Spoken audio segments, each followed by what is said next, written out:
के यहाँ सबे लोग आइल बाटे। पंडित बोला के पूजा करा के नाचा सबे भैया। आइली दुर्गा मैया, आइली दुर्गा मैया, आइली देवी मैया। बोला बोला जोतावाली मैया की।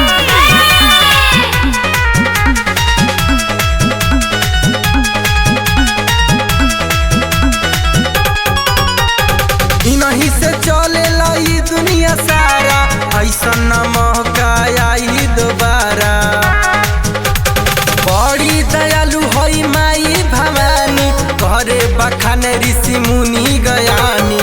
दिया जरावाया के आरती सजावाया के, जे भी कमी बाटे सारा बतावाया के। मैया शरण में बाटे जे मन में कहन ए भैया।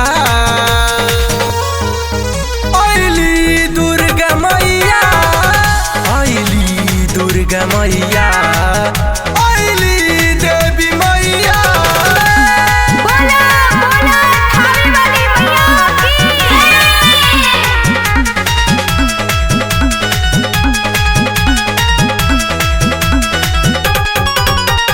माई के महिमा तो जाने जहान हो, मंद बुद्धि से बने विद्वान हो।